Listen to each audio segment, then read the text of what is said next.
I think the scariest thing about tech is that the customer is no longer as important as the investor return, right? And so like when technology used to be about building a better mousetrap, right? And you become like, here's the best watch in the industry, or here is the best way to do X. And now all these products come and they go, and they they announce a product and it goes away and it gets comes out as a new product, and Skype comes and goes, and Google Hangouts and all the where I feel like we've stopped like figuring out how to build things in a way to a completion or to like a milestone. Like uh, the last email, I can't even think of the last new email feature I've seen. The best email feature in the last 40 years is probably 30 seconds it'll wait before it sends it. So like you send it and then 10 seconds later you're like, oh, and you unsend it and you type the thing you forgot to say. But what has email done since then that's good, in terms of like writing emails? It's hard to say. So, and I think like it's because the people who make software, the how they measure success is completely divorced from the people who use it. And Yes, right. so, and I think like if you just sat for a second, I've owned product and I've sat and just I don't say anything, I just watch them use it. And I think almost no one in tech has an experience like that. You're just like it's like watching a dog chew on a telephone. It's like no, it goes up to your ear, and but you learn a lot about like human nature and how things are built and understood.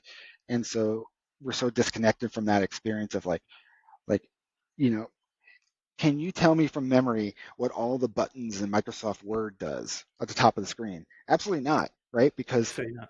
you You have never to use search it. them. Yeah. And so like why are they there?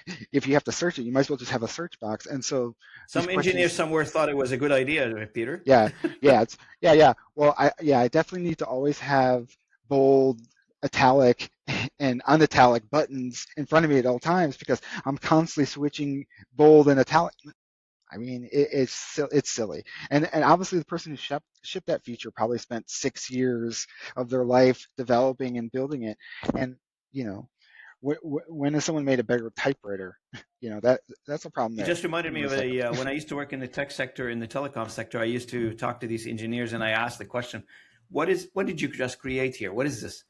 Oh, it does this neat feature. It does this, and they explain it to me. They're very excited about it.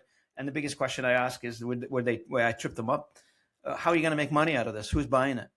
And and that's where the disconnect happen, because it's neat, because it can do X amount of things that they're neat, not necessarily because the user needs it or wants to use it or using it effectively. Yeah, I mean the reason I left working with the big guys was I went to too many meetings with like 40% of users asked preferred this feature than the other feature, and they're like 40%. Wow, that's a lot of people. How many people did you talk to in total? Nine.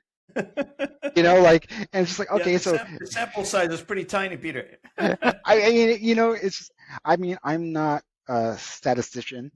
I am not a social scientist, but like I ask questions of like I know how to lie. I know how people lie with numbers, right? And I think that's the other thing about, AI is like it makes it really easy to lie with numbers, but also makes it really easy to unwrap the lies with numbers because you can do very expensive search queries and stuff. So hopefully that will like empower people more than it unempowers them is my fervent hope for the future of tech.